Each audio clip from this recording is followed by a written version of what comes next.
MNU is trying to move the aliens for humanitarian reasons, but the real focus, just as it has been right from the beginning, is weapons. MNU is the second largest weapons manufacturer in the world. You know, we assumed that we'd be able to pick up the alien laser gun and just be able to shoot, but it didn't work like that. Because as we discovered, their technology is actually engineered in a biological manner and interacts exclusively with their DNA. So it just doesn't work with humans, and it's as simple as that. Hello, I'm Nat, he's Matt, and we've got your geek news right here. And this week, it's a review of the eagerly anticipated District 9 from producer Peter Jackson and director Neil Blomkamp. Now, if you don't go any further than this in the review, I think this is definitely one of the best movies of the summer.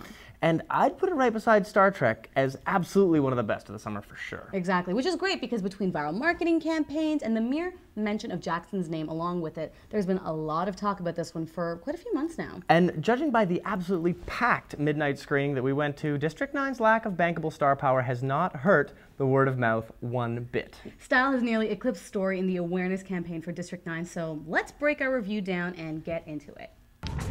This is basically a guy, and there's 3 humans here, basically trying to make a warning, you know. He's saying, I've killed 3 humans, watch out for me.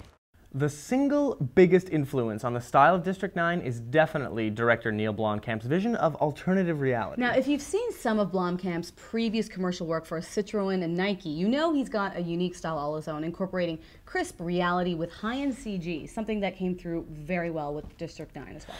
It feels very unique in that way, despite the reality aspect being addressed recently by Diary of the Dead and Cloverfield. Cloverfield. Well, only in terms of having that captured reality feel and a similar mysterious marketing campaign prior to launch, but I personally think District 9 surpassed both of those films. Absolutely. The style of District 9 really is worlds apart, since Cloverfield is a found footage, amateur video, and District 9 it puts itself firmly as a classically styled, professional quality documentary, and it moves its way into a straight-up traditional narrative. So it's totally unlike Cloverfield in that way. Exactly, and although certain characters like Vickus were flawed, they were human and relatable and actually had character growth.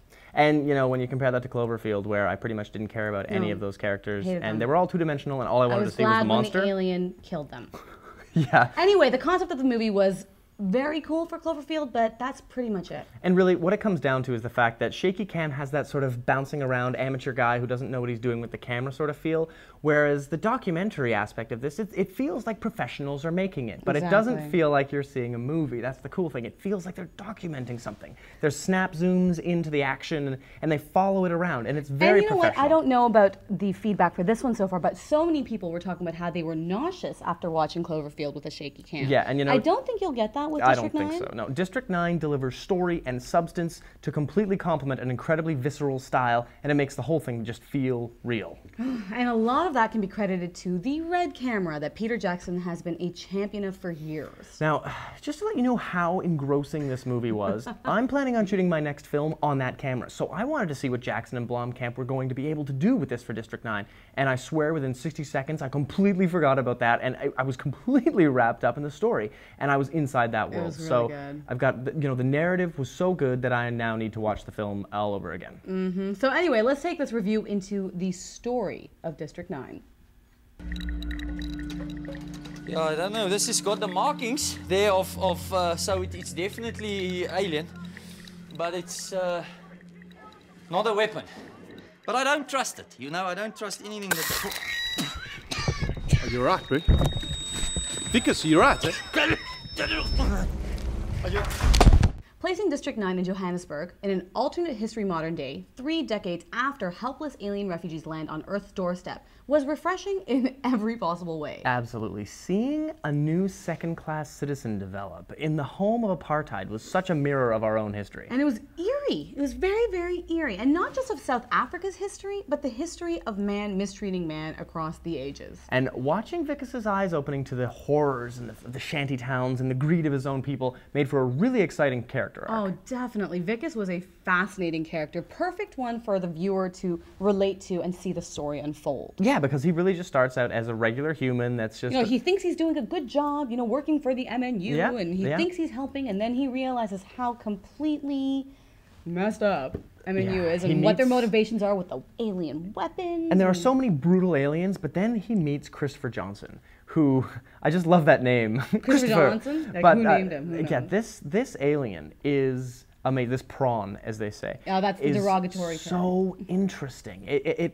Whereas most of them are really quite brutish, this one is very articulate and intelligent. You really start to see the class system between the worker aliens that apparently these all are, and then this the particular leaders. one. Exactly Yeah. there. And when we get into the spoilers later on, we'll talk a bit more about that. But you know, Between Christopher Johnson and then, interestingly enough, he has a son, daughter, I don't know, a child, a youngling. Yeah. Which had a similar type of personality. He was just as intelligent, it seemed, and witty curious. and not brutish. Yeah, it was very cool. And needless to say, we don't want to give too much away on this one, but you know, we want you to go in there and see it as fresh as we did, because that was such a great experience. Exactly. But if you've already seen it, here come the spoilers and the nitpicks we had.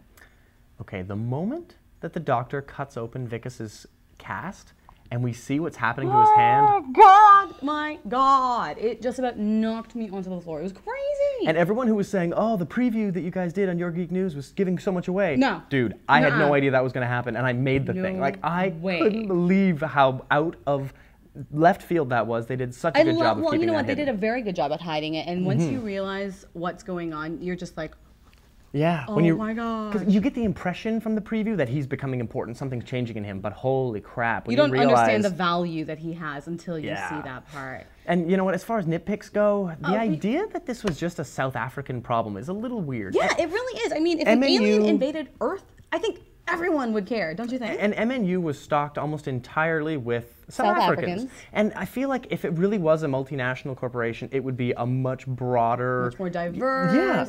But, you know, minor nitpick because it was obviously cast there and greatly, you know, shot there. Anyway, the other issue that I had with it, and again, nitpick, but interesting, the alien fluid was what? Like, what did it do? It was used not only to fuel a ship, but it somehow had this ability to genetically alter Vickus. And you know what? What was it? If sci-fi summer movie blockbusters that are awesome have any one thing in common, it's a weird liquid, whether it's red matter or alien fluid, that does mysterious odd things and kind of has plot holes, but it doesn't matter because the rest of the movie's good.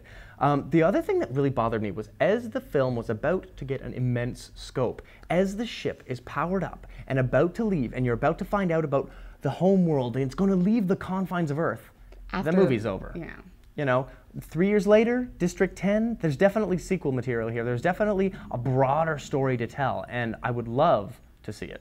Another complaint that I've actually heard from a few people were how insect-like the aliens were. But very emotional. Weta really brought Gollum's eye expression. Gollum's eyes. You really felt for the prawns. They had these beautiful, heartfelt eyes. They were very incredible. emotional, and oh my gosh, the scene where Vickus was being forced to test alien weaponry. Oh my gosh. the target practice. The alien that was used for target practice. It was just, I don't know, it was just painful to watch. It was horrible. And even the ones in the compound that were being massacred, executions, it was all so gut-wrenching because you felt for them. They weren't just aliens, they were just beings. It was living beings destroying living beings. Yeah, and it was brutal. Yeah, and because of how the film was shot, the style again, it goes back to feeling visceral. It feels real, and it just it blew us really, away. It was so fantastic film. wonderfully uncomfortable to watch. So Amazing. Make sure to leave us a comment on yourgeeknews.com and let us know what you thought about District 9. I know a lot of you guys were just as excited as us, so let us know what you thought, and be sure to keep your eyes out for our Inglourious Bastards preview. Quentin! Brad! Nazis! Scalpings! He's entered District 9. There's a lot of secrets in District 9. Find the freak. Don't give up on me, baby. I will find a way.